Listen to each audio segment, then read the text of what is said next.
All right, today we're jumping into one of the most powerful, most dramatic verses in the entire Bible. It's a single moment, a single encounter that holds an entire universe of meaning. So let's get right into it. I mean, just stop and think about that for a second. Can you imagine an encounter so overwhelming, so utterly powerful, that it just completely short-circuits your entire being?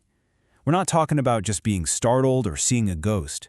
This is the Apostle John face-to-face with the risen, glorified Jesus Christ, and his only possible response is to totally collapse. So what's really going on here? This isn't just a simple faint because he was scared. No, John is being completely and totally overwhelmed by divine majesty. And what's so fascinating is that this reaction, it's actually a pretty consistent theme in the Bible whenever a human comes into direct contact with the pure, unfiltered holiness of God. So let's break it down. What exactly caused this physical reaction? Well, John is seeing Jesus in his glorified state, a face shining like the sun, feet like glowing bronze, a voice like a roaring waterfall. And in the presence of that kind of unveiled glory and holiness, our human idea of self just hits a wall. It comes to a dead end. All our pride, all our self-sufficiency, it just melts away. It's this profound moment where you recognize your own frailty and are left in a state of total, absolute dependence on mercy alone. Now, to really get the weight of this moment, we've got to go a little deeper than just the English translation. We're going to look at a few key phrases in the original Greek to really unpack the layers of meaning that are just packed into this one verse. Okay, first up, that phrase, as dead. The Greek here is hos nekros. Now, this doesn't mean clinical death. It's describing a state of being so completely saturated by divine glory that all human strength just becomes powerless. Think of it like a complete system overload in the face of something truly divine. And then comes the response from Jesus. He laid his right hand upon me. Wow. This is such a powerful, intimate gesture. It's an act that signifies authority, but also reassurance and restoration. And it just perfectly shows the character of Jesus, doesn't it? The very same hand that the vision just described as holding 7 stars now reaches down to personally comfort and restore the friend who has fallen before him. It's just incredible. And the words that come with that touch, absolutely breathtaking. I am the first and the last. Now, get this. This isn't some new title Jesus just made up.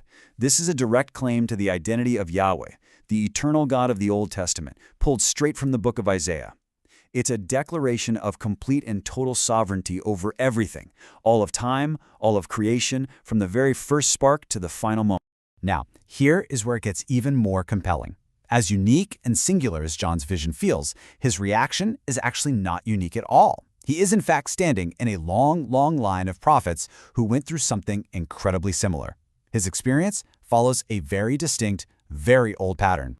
Just look at this pattern here on the screen. You've got Isaiah who sees the Lord's glory and immediately cries out, "Woe is me, I am undone." Then there's Ezekiel who sees just the likeness of the glory of the Lord, and what does he do? He falls on his face. And then you have Daniel who sees this heavenly man and says, "No strength remained in me," and he just passes out. Sound familiar? It's the exact same overwhelming response we see centuries later from John. So what we're seeing here is this repeating 4-step pattern. You could almost call it a divine dance. First, there's a revelation of God's glory. Second, there's a humbling, a collapse of the self. Third, there's a touch or a word of restoration. And finally, there's a commissioning, a command to go and speak. John's experience fits this ancient prophetic template perfectly. So this brings up a really important question, right? If the pattern is the same, what makes John's vision in Revelation the absolute climax of this whole story? What's the crucial difference? The difference is everything. It's the removal of the veil. See, the prophets before him, they saw glimpses through a kind of veil. Daniel saw a man, but he didn't have a name for him. Ezekiel saw the likeness of glory. It was still a bit abstract. Isaiah even saw Jesus' glory, but he didn't fully realize who he was looking at. But for John, here in Revelation, the veil is gone. The glory is no longer just a likeness or an unnamed figure. It is fully embodied in a person, and that person introduces himself, Jesus, the risen Lord who is dead and is now alive forevermore. And this just nails a huge theological point. Revelation isn't starting some new plan from scratch. Jesus is not replacing the God of Isaiah and Daniel. No way. He is revealing him fully. He is the one they were all seeing, the one all of history was pointing toward. So we've looked at the theology, we've looked at the history, but what does all this mean for us? today, because this grand cosmic vision has an intensely personal message right at its core. It's the exact point where the awesome power of divine glory meets the intimate touch of divine grace. You can really boil the whole experience down to these three movements. First, there's the encounter. A true vision of God's glory brings our own strength and our self-reliance to a crashing halt. But then, and this is so important, there's the touch. God does not leave us there on the floor in our fear. He reaches out to restore us. And finally, there are the words. The eternal Creator, the first and the last, speaks peace directly into our fear. And this is the beautiful paradox at the heart of the entire gospel. The very same glory that is so awesome it causes us to fall is the very same grace that personally reaches down to pick us back up. The power that overwhelms is the same love that restores. So I want to leave you with this question to think about.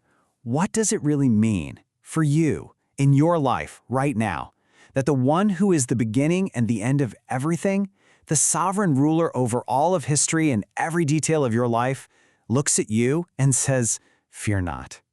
That's the incredible message of Revelation 1:17.